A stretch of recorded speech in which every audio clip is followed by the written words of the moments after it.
Like many Arizonans, I got a bit overexcited during a cool spell a few weeks ago and planted my fall garden. And then it got hot, crazy hot. We hit 116 and stayed over 110 for way too long. So let's take a look at what survived, what didn't, and what I learned from this unexpected heat wave. I'm Angela from Growing in the Garden. My garden's in Mesa, Arizona. I want to help you succeed even if you're gardening in tough conditions. Back when it was cooler, look at everything I planted. It was so fun. But it wasn't as fun when that temperature started to rise and the forecast got hot and hotter. Temperatures were 10 to 15 degrees above normal and staying there. But it wasn't all bad news. Let me show you something that surprised me. The garlic that I planted here in my raised beds and in my green stock has sprouted and is growing well. I was surprised how quickly that garlic sprouted, even in the heat. Nearly all of the garlic in my raised bed sprouted, but not every one in this green stock did. It might be because this soil dries out a little more quickly. I'll keep an eye on these and see if I need to replant any. Unfortunately, those onion transplants weren't as lucky.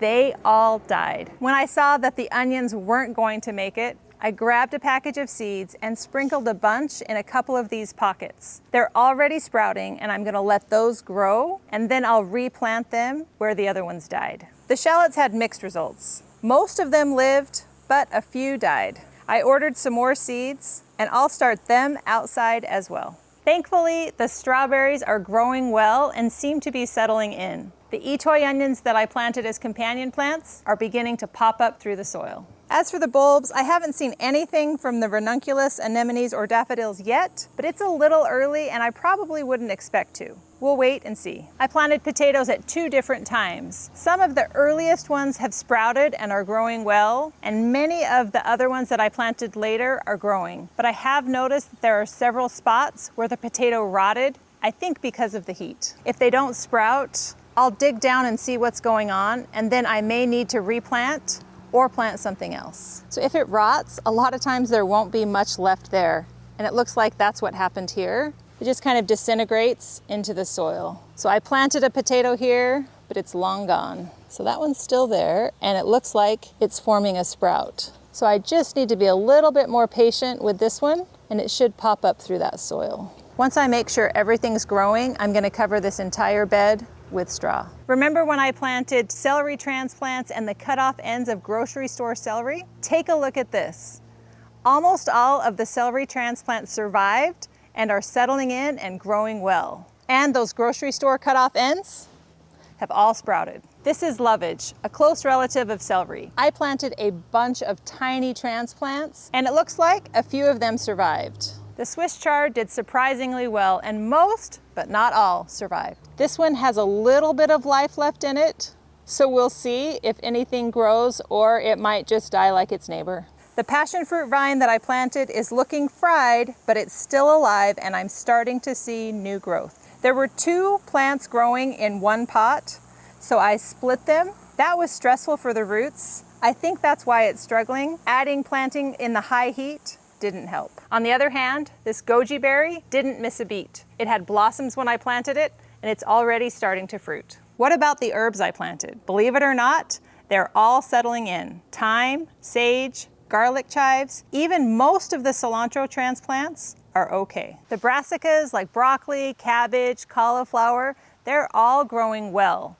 The birds and the cabbage moths are giving me more problems than the heat. The cabbage moths definitely got to this one. Oh, there we go. If you start to see holes, check your plants and hand pick all of them. This is why it's so important to be in your garden every day. The mustard greens look amazing. They've put on lots of new growth. The flowers were more hit and miss. The snapdragons in this container were larger transplants and they have oyas, so I think that helped. They're settling in and growing well. I'm starting to see new growth. That's a sure sign that that plant is getting established. Some of these other flowers are doing well too.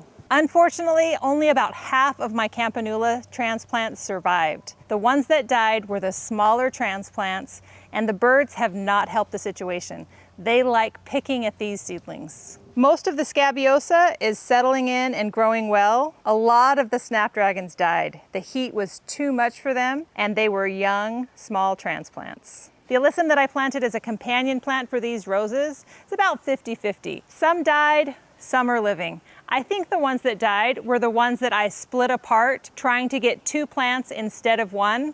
I got greedy, and this time it bit me. If it's nice, good growing weather, I would definitely try and get 4 plants from this one alyssum, ooh, 5 even, from this one alyssum. But if it's hot outside, I would keep those roots intact and plant them all together. Same thing with this rudbeckia. I divided it into a couple of plants.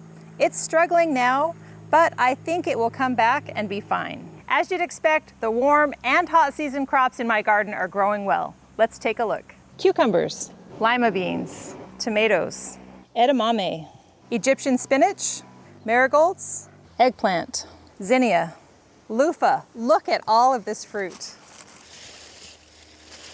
Squash, roselle, basil, okra, sweet potatoes, and peppers. Can you believe I cut these all the way back in July?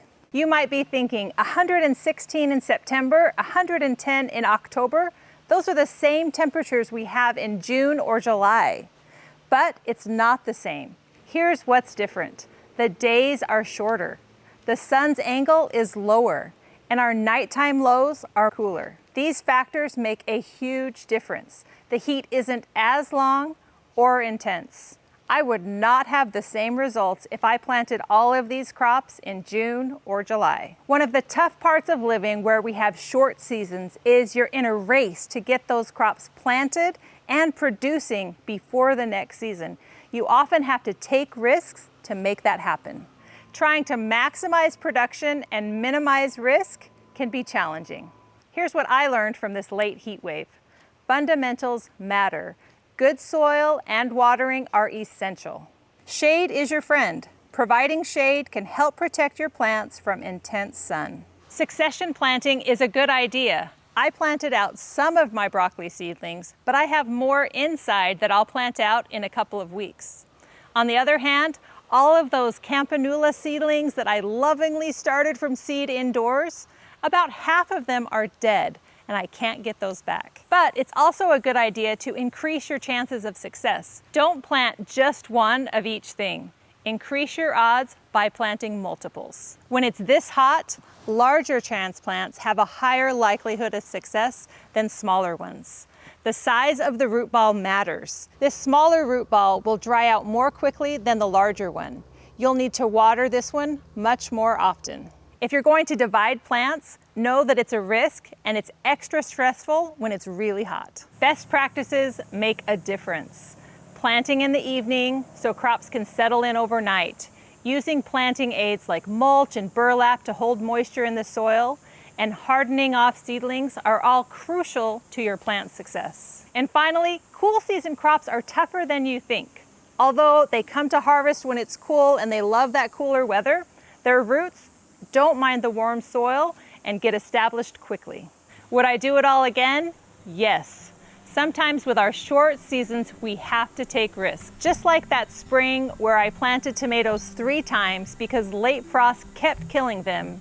Sometimes you have to take risks. How did your garden do? Let me know in the comments. It wasn't all bad news? And then keep talking though. Oh. Enthusiasm. Cucumbers. Do I have to start over? That's kind of dumb to say that. To start over? Is that going the right direction? Yeah, and then I think Okay, and then end. Yeah.